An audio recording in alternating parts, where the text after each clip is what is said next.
조선 궁궐에서 가장 낮은 신분의 여자. 새벽마다 차가운 돌바닥을 빗자루로 쓸던 무수리 소녀가 있었습니다. 아무도 그녀의 이름을 기억하지 않던 시절이었죠.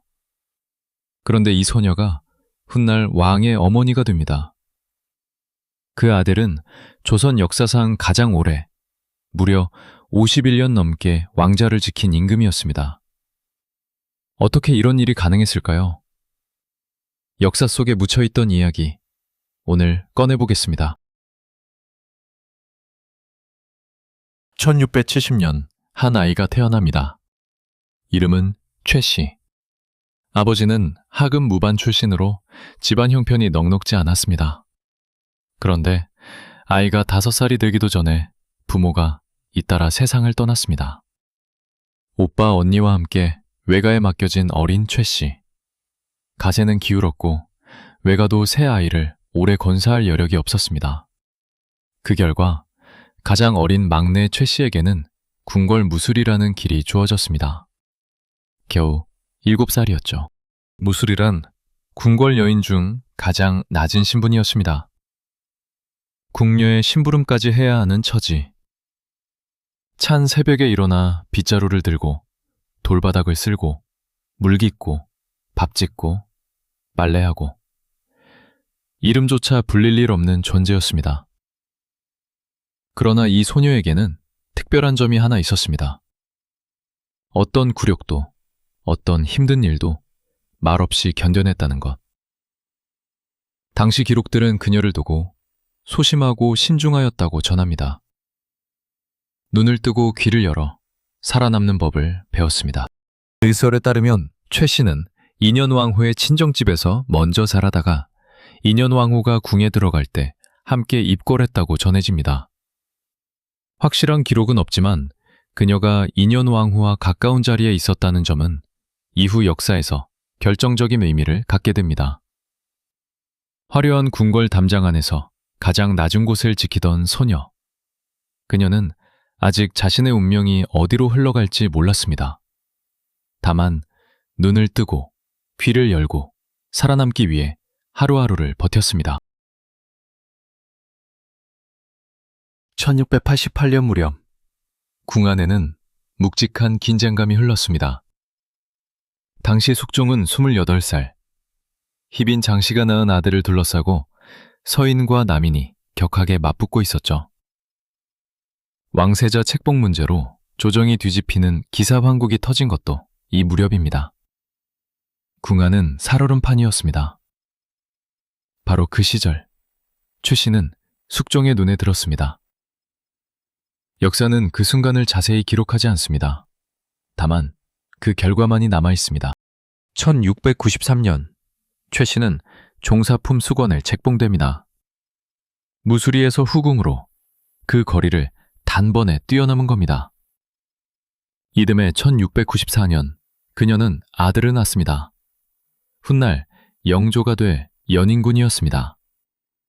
아들을 낳은 해 바로 수기로 승진하고 이듬해엔 귀인, 1699년엔 정일품 숙빈이 됩니다. 불과 6년 만에 후궁으로서 오를 수 있는 최정점까지 도달한 겁니다. 그러나 이 빠른 상승이 오히려 그녀를 더 위험한 자리로 밀어넣었습니다.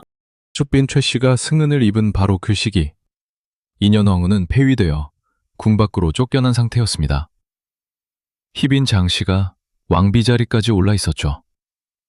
조선 역사상 유일하게 후궁에서 왕비까지 오른 여인. 그 권세가 절정이던 때, 최 씨는 이 복잡한 권력구도 한가운데 던져진 겁니다. 한 발만 삐끗해도 목숨을 잃는 자리. 그녀는 어떻게 살아남았을까요? 진짜 소름 돋는 이야기는 여기서부터입니다. 1694년, 조선 조정에 지각 변동이 일어납니다. 갑술 황국이었습니다. 숙종이 남인을 한꺼번에 쫓아내고 서인을 다시 불러들인 사건. 인현왕후가 복이 되고 왕비였던 희빈장 씨는 다시 후궁으로 내려앉습니다.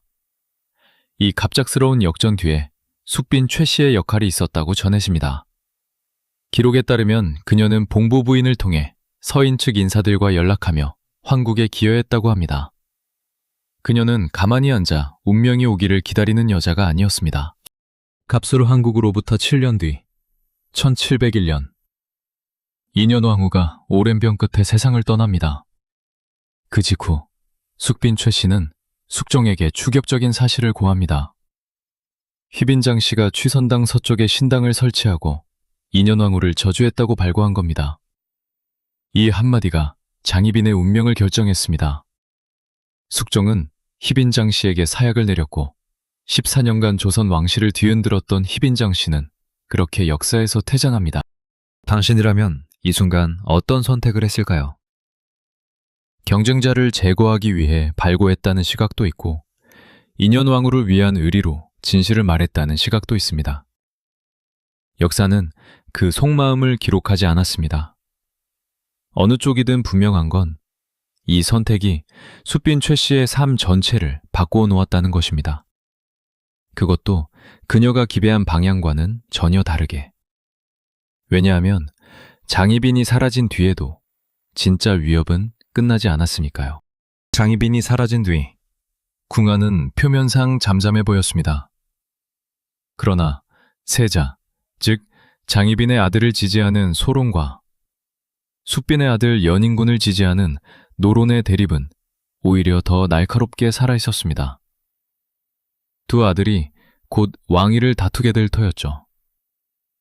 숫빈 최 씨와 연인군은 그 갈등의 한가운데에 서 있었습니다. 정점에 오른 자리가 가장 위험한 자리. 그녀는 이 진실을 누구보다 잘 알고 있었습니다. 1711년 숙종은 연인군의 출합을 앞두고 숙빈 최 씨에게 명을 내립니다. 이현궁을 환수하고 아들의 집인 창의궁으로 나가 함께 살라는 것이었습니다. 후궁이 사가로 나간다는 건 사실상 숙종의 곁에서 멀어지는 것을 의미했습니다. 경쟁 영상에서처럼 강제로 쫓겨난 것인지 영조의 회고처럼 자연스럽게 나간 것인지는 역사 기록이 서로 다르게 전합니다. 하지만 결과는 같았습니다. 국문은 그녀를 향해 닫혔고 숙종은 불러들이지 않았습니다. 창의궁에서의 나날은 고단했습니다. 화려한 전각 대신 허름한 사가, 수십 명의 내인 대신 늙은 종 한두 명. 숙종은 한 번도 그녀를 찾아오지 않았습니다. 사랑받던 여인이 기다림 속에 홀로 늙어가는 시간이었습니다. 그래도 그녀에게는 아들이 있었습니다. 연인군은 어머니 곁에 자주 들렀고 최 씨는 아들이 살아남기를 바라며 하루하루를 견뎠습니다. 조선 왕실의 차가운 현실 속에서 그것이 그녀를 버티게 한 유일한 이유였습니다. 1716년 건강이 급격히 나빠진 숙빈 최 씨는 신병을 이유로 창의궁에서 요양에 들어갑니다. 아들 연인군은 어머니 곁을 지키며 간호했지만 병세는 좀처럼 나아지지 않았습니다. 정일품 숙빈, 왕의 아이를 낳은 여인. 그 이름이 무색하게 약그릇 앞에서 홀로 누워있는 날이 많아졌습니다. 숙종은 끝내 찾아오지 않았고 궁궐문 너머 화려한 정각은 이제 그녀에게 닿지 않는 세계가 되었습니다. 1718년 봄, 49세의 숙빈 최 씨가 눈을 감습니다.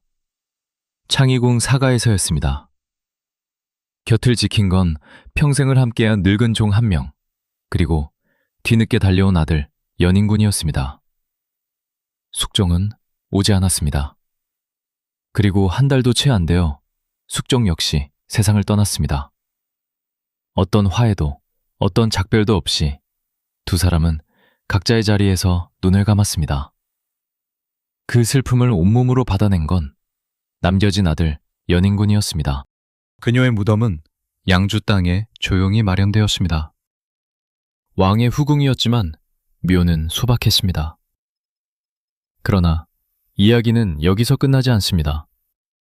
숫빈 최 씨가 세상을 떠난 지 6년 뒤 연인군은 왕위에 오릅니다.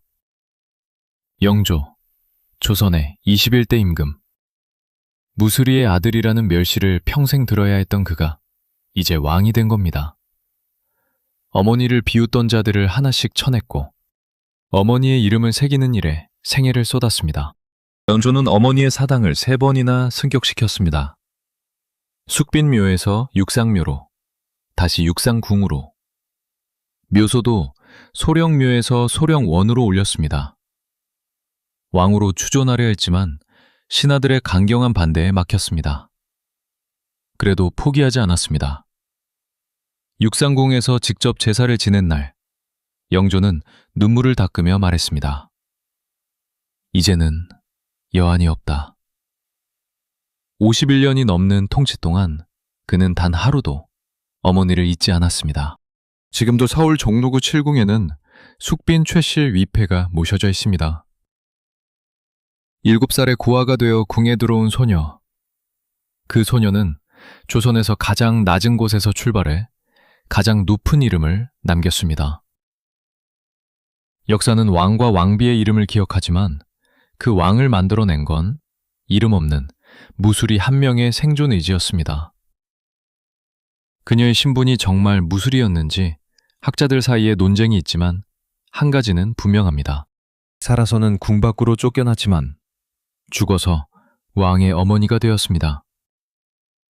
아들이 조선 역대 최장 제위 임금이 되었으니 그 어머니의 이름은 조선이 끝날 때까지 지워지지 않았습니다.